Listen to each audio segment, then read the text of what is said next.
Successful But Single podcast, where we're doing our thing without a ring. A weekly podcast of professionals who made a decision to boss first and bay later.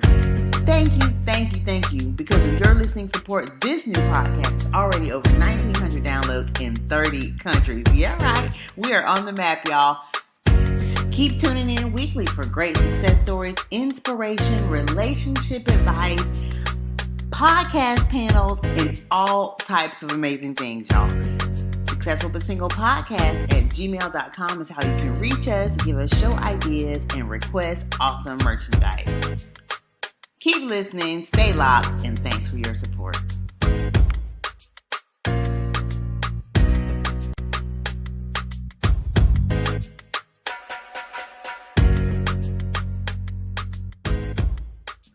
Hey, everyone. We are back. Thank you so much for joining Successful But Single podcast. We are doing our thing without a ring for those who decided to boss first and bay later. I am your host, Natalie Freeman, and just come on in, just get comfortable. We're going to have a great time today, as we do always, just talking to sensational singles about their life, about their love life or lack thereof, or whatever we really want to talk about, right? Because it's a podcast and we can do that.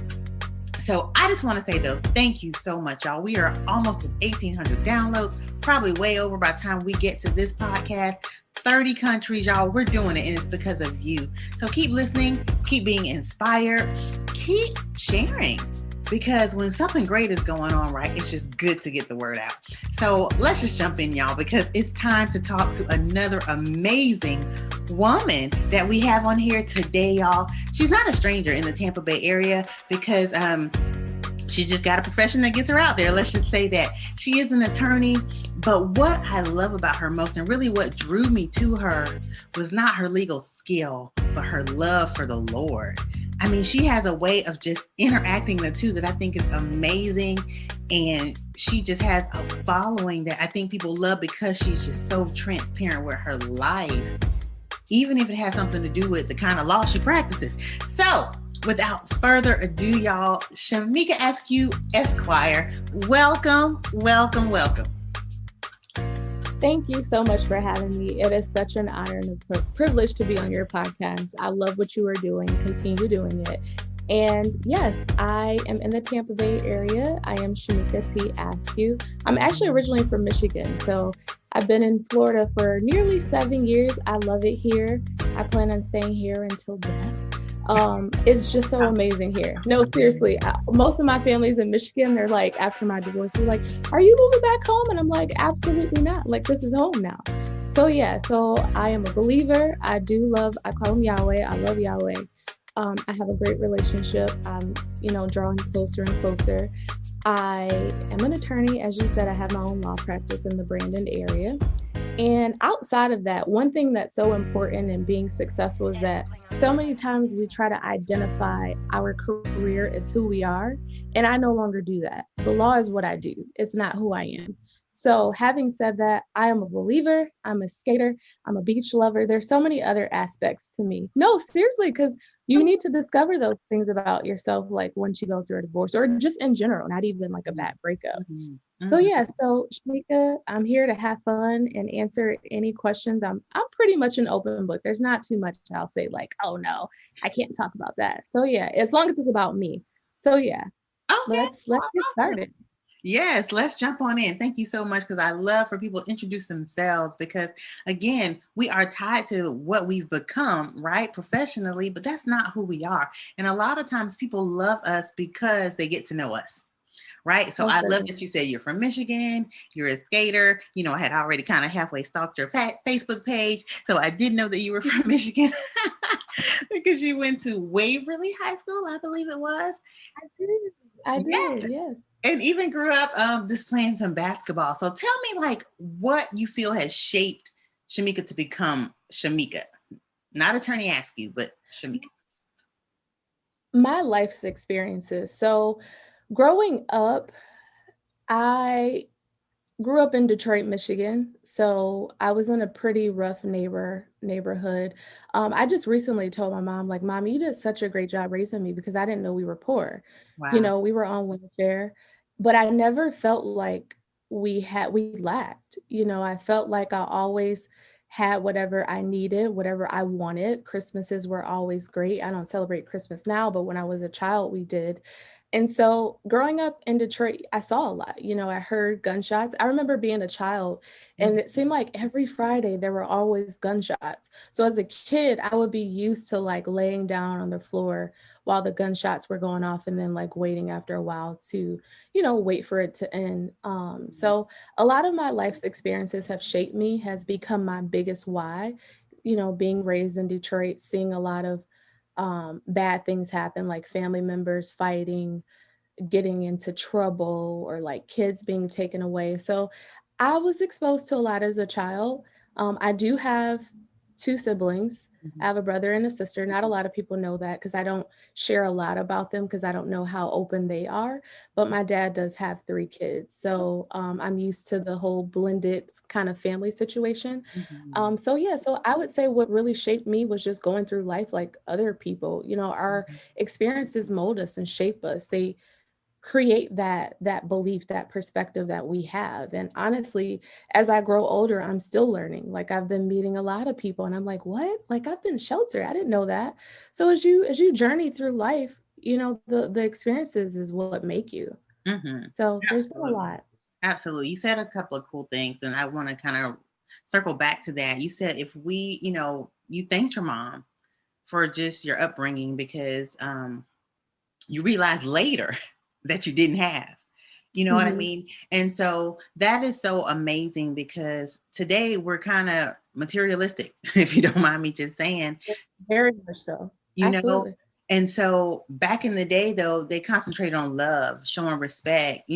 Everybody has, if everybody does not have, in the community. And so that is so amazing that, you didn't even realize that there were such things as classes, or anything back then because the way, they raised you. So tell me, and if I'm just going to make an assumption, right? Because we just really getting to know each other. Tell me really how that's affected you and just the way you view your life now.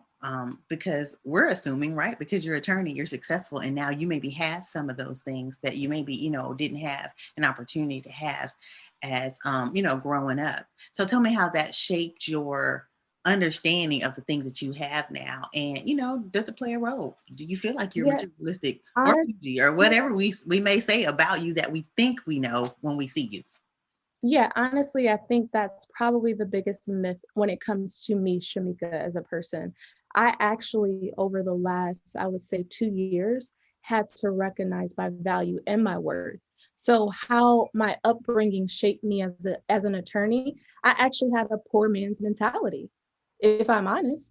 I recall, I won't say the attorney's name, but good friend of mine, I remember her saying in a public setting, we were doing a pro bono seminar, and she said to the audience who we were assisting with documents, she said to them, she said, I don't know how Shamika pays her bills because she does so much pro bono work. And I will never forget that in my life because that was the day that I realized that I always sold myself short. I have a lot to offer to people, whether it's legal services, love, resources, whatever, but I never really charged what I was worth.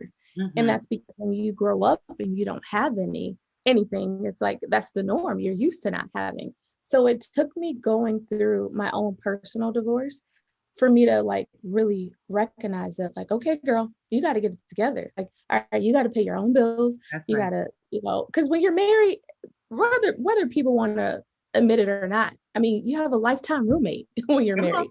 So if you need help with stuff, you can go to your spouse and say, hey, I need help. But when it's just you and you're single, everything is on you.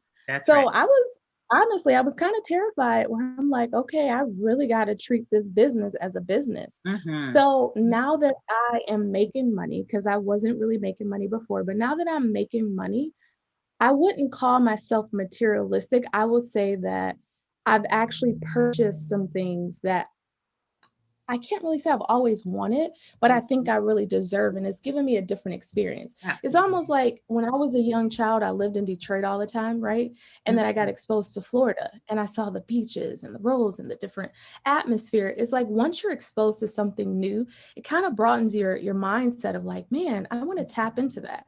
So the very first I guess, item I purchased was red bottoms, right? I was never into name brand as an adult. As a kid, yeah. But once my mom told me I had to pay for my own clothes, I was not buying name brand. So as an attorney, I bought my first pair of red bottoms, right? And not to glorify red bottoms, because that's not what I'm about, but it was just a different experience I had when I put my shoes in, when I put my feet in the shoes. It was just like almost like flying first class. If anybody's ever rode there's a first different class, experience, I really don't, right? but I've heard experience. Yeah, it is. So that I would compare that to red bottoms. It's like my walk is different. I'm confident. Not to say that I wasn't confident before, but it gave me this perspective of like, you deserve this. You're worth this. You work hard. So I don't glorify material things. Believe it or not, I don't have a house yet. It's just me. I'm still in an apartment. So yeah, the attorney mindset of like having all this money and got it going on, I'm not there yet. Okay. I'm approaching the $1 million, but I'm not there yet.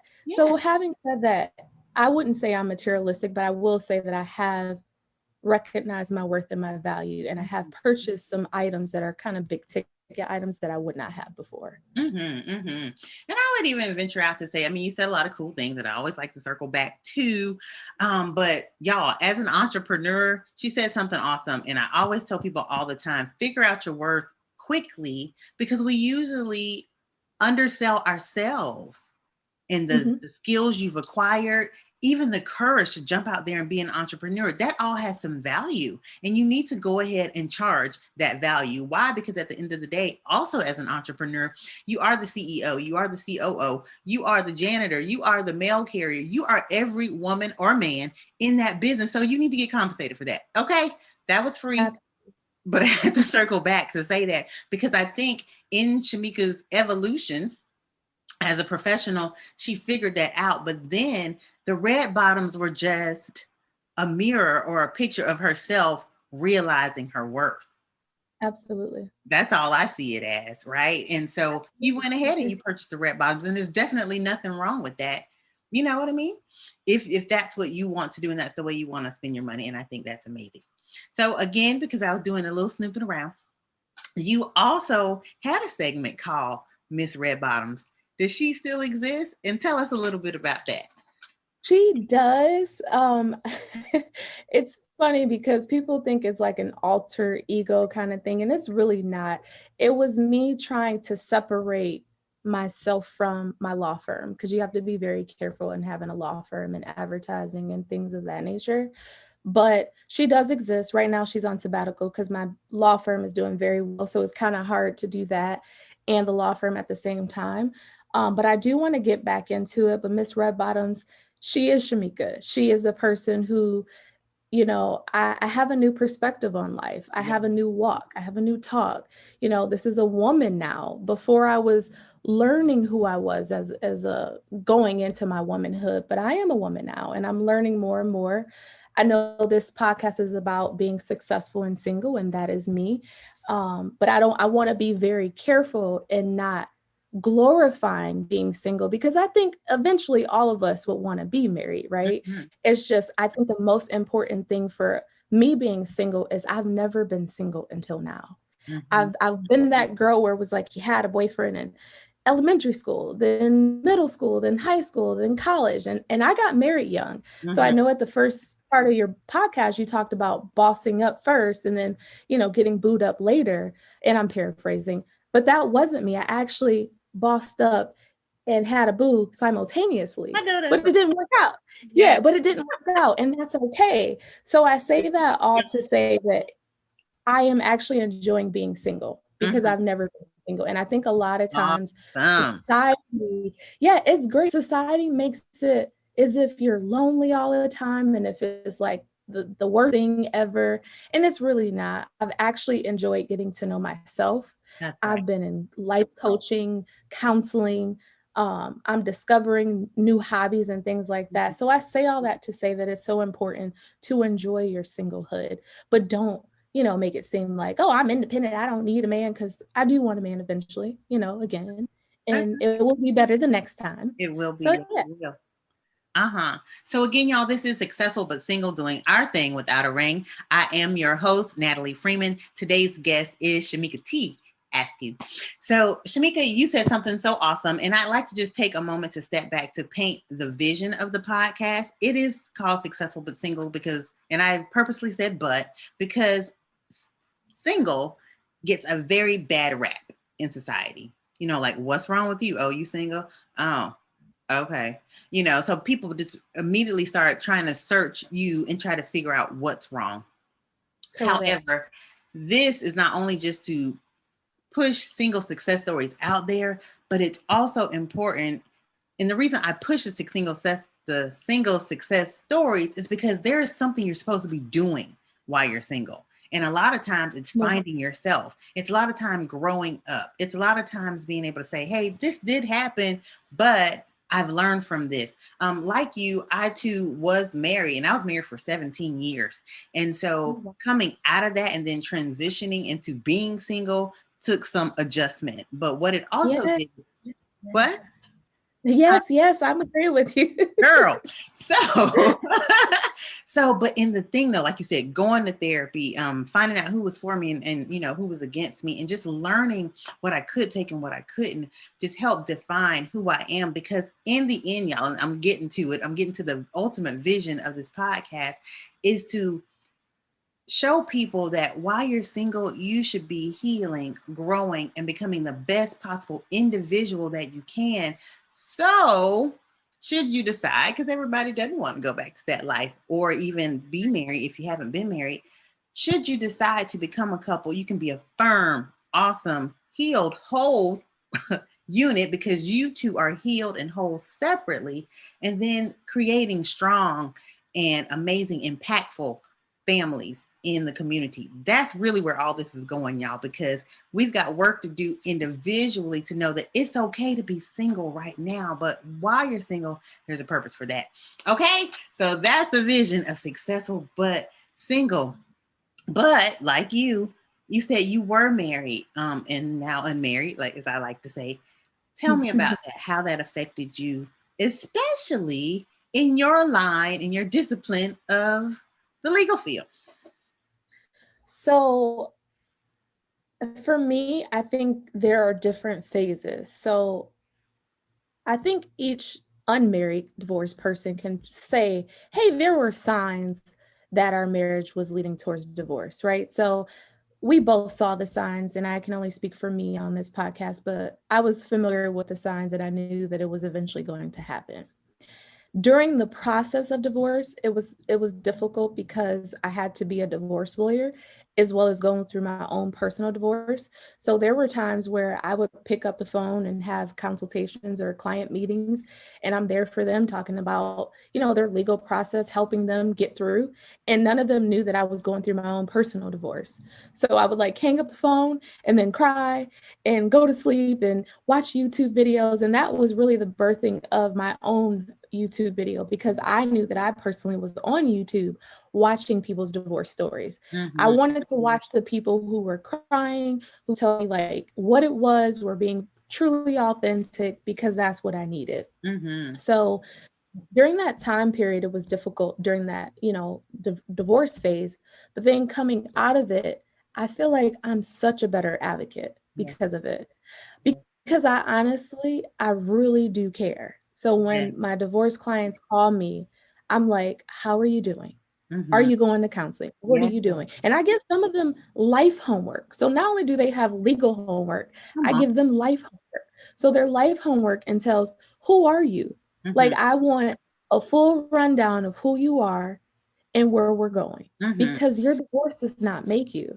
So I say that to say, it was a journey, but I think I'm an overall better person and also a better attorney because of it. Absolutely. Absolutely. And kudos to you, because a lot of times society says, you know what, you're a failure.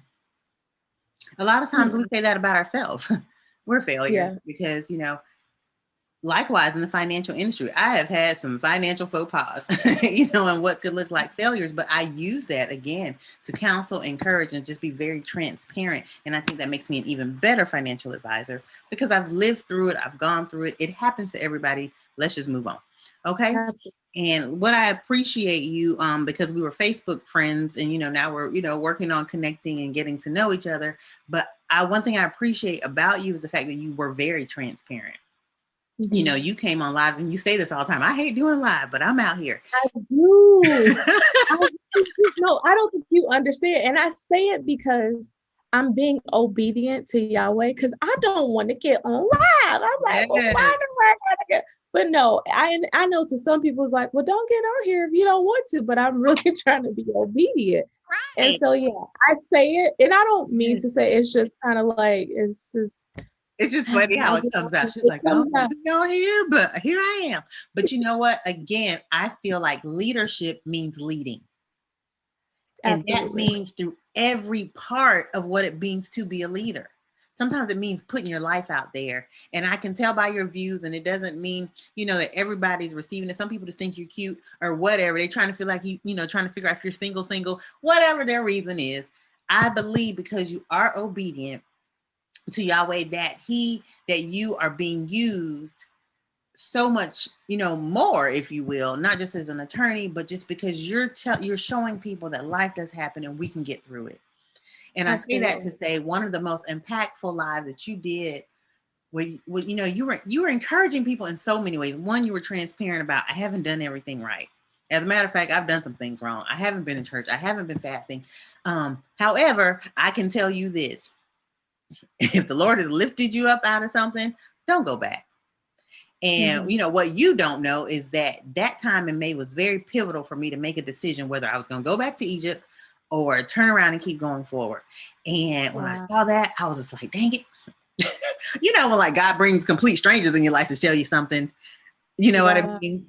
You pick it up. And I was just like, oh my gosh. So I think that's really at the time that I kind of reached out to you initially, like, you know what? I was trying to get you for a professional appointment, but I think it's something else that we need to be doing, because that was important to me. So I want to say thank you for those times that you don't want to do those lives, but you get on there and do them anyway, because it was almost like I was like, okay, I tried to tell you, but let me just go ahead and get somebody else to tell you so you won't go back. I appreciate you telling me that, because it is so difficult in my infancy stages of learning what my role is in the kingdom, because I'm not a preacher, I'm not a teacher, I'm not like churchy. I don't want to be that, but I do know I have a role. And so part of it is this Instagram, this whole Facebook thing. I'm still trying to figure out how it's all going to connect. But I appreciate you saying that, because I'm like, I'm just getting on here. Ain't nobody going to really say nothing. Like half the guys on here just want to figure out where I'm at in life, and things like that. But you saying that and other women DMing me and telling me things, it's encouraging, because it really inspires me to keep doing it, even though most of the time I'm like, I feel like Moses, like I don't know what to say, And it's like, I will give you the words to speak, I just need you to go ahead and just start the live kind of thing. So I appreciate that. And in that season, it was actually it was a very interesting season when I did that live, because I was in a phase where I realized that I am such a perfectionist, and I feel like my perfectionism stemmed from church, if I'm honest. This is just me. No, so I feel like, they preach that, you're born a sinner, and, basically your righteousness is this filthy rag. So it's like, you already feel like dirt. You already feel like you're not good enough, right? So when you do things like fornicate or drink or whatever your thing is, I know what my thing is, but whenever you do that particular thing, you feel bad. And I don't know if I could just be real and authentic, because that's who I am. Okay. So one of the things I was struggling with was fornication as well as pornography. And I'm just being honest. And I say that because it's just like, all right, God, I can't go out and fornicate, right? Because that's not your will. And you ain't sent my Boaz yet. So I gotta sit here and wait. But a sister got needs. Like, come on now.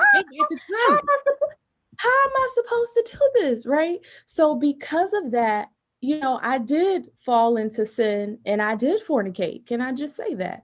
And I felt bad. I was like, oh my gosh, I didn't fornicate. I had been celibate or abstinent, whichever term you want to use. I had not had sex since my ex-husband left. And that was over 2 years. So then when I fornicated, I felt such like a sinner. I was not praying. I was not fasting. I was just like, I'm so far removed from God. He's not going to want to talk to me. But that's how religion makes you. And that's why for me, I'm no longer in church because I don't know how to separate relationship from religion.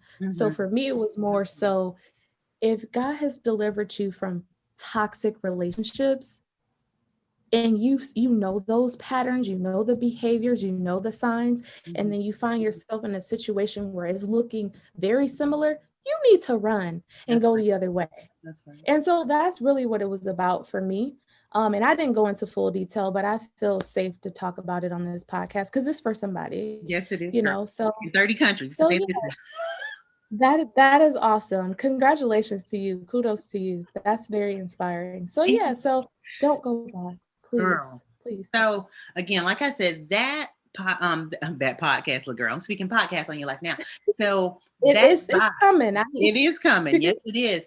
Because that was so pivotal for me, but it was also, like you said, a turning point for you and those who listened and received the message. And so I'm just going to go ahead and say this, that you are like a Moses, and where you may not always have the words to say. God will always fill your mouth to give you the words because you are so transparent. You love God so much that you are going to want to free the people, just like Moses. And even if he wasn't, even if he, just like Moses, who was unsure of himself, he still Right. ultimately went ahead and did it anyway because he thought that there was power in freeing people.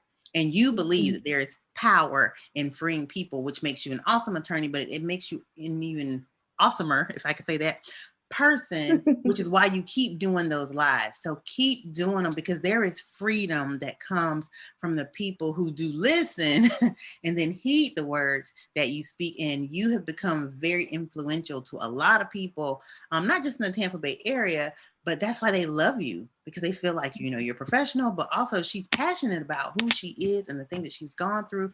And you're not the only one that fornicates, especially after a divorce, because you're feeling some kind of way. There's so many emotions going on and you just give in to them. We all have done it. You know what I mean? Including Natalie on this podcast. I can go ahead and say it too. My story is all out there on the internet and everywhere else anyway. So, but it's so true.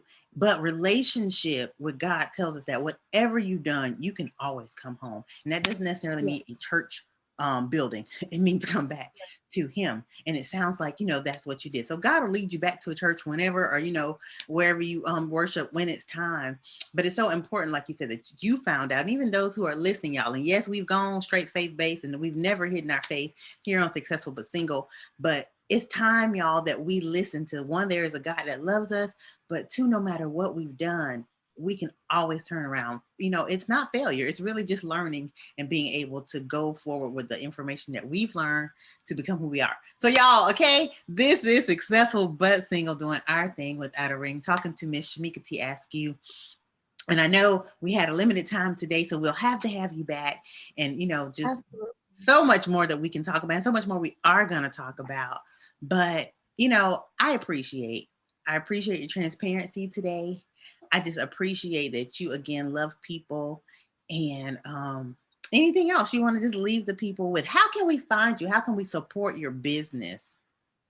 I appreciate that. So I can be found on Facebook. Unfortunately, I have so many friends on there. I don't think I can accept any more friends, but I am on Facebook, Shamika T. Askew.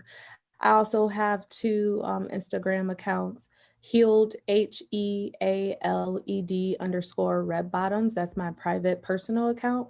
And then I do have a business account at Askew, ASKEW Law Office. So that's how I can be found on social media. I love mentoring. I love helping people. I love inspiring. So if anyone ever wants to reach out and talk to me about my journey in life as an attorney, as a divorced person, as a single woman and successful while I wait for the ring, That's the next ones. Yeah, definitely contact me on social So media. yes, y'all, please, no weird people in the DMs, please. But I always have to say, if the person for you comes along and it was because of this podcast, you have to come back and give Successful But Single podcast the credit. Deal? Absolutely, absolutely. And I will be back because there is more to talk about. So just Yes. let me know when you're ready to do part 2 and I'm there. Absolutely. I already told you. And I see a studio. Like I see us in the studio. We won't be in the Zoom world for too long. So I feel like we're gonna be face to face with our mics and everything. Yeah, I look forward to that. Yes, I receive it. It is going to happen. I even have something that I have in mind for you, particularly in some of the other ladies that we were with just recently. So I receive it. Let's do it. Okay. So y'all, again, this has been Successful But Single, doing our thing without a ring for those who decide to boss first and bay later, if that was your story in that direction. This has been your host, Natalie Freeman. Guest today, Shamika Tiaskew. Till next week. Bye. Bye. Thanks for sitting in, virtually that is, as we discuss the passions and proclivities of the Successful But Single. What a beautiful time and discussion with attorney Shamika Tiaskew. I don't know if you heard it, y'all, but success does come with struggle, does come with sacrifice. If you are struggling with anything, alcoholism, pornography, depression, reach out to us at successfulbutsinglepodcast@gmail.com. No, I'm not licensed in those areas, but know a plethora of mental health counselors, relationship coaches, forgiveness coaches, substance abuse counselors and therapists, and more. We'd love to help you. We'd love to support you and stand beside you. And most importantly, we want to see you healed. So again, reach out to us, successfulbutsinglepodcast@gmail.com. We'd love to connect with you and help you move forward. Thanks for listening and tuning in each week. We'll see you next Friday for a Successful But Single podcast, doing our thing without a ring, with your host, Natalie Freeman.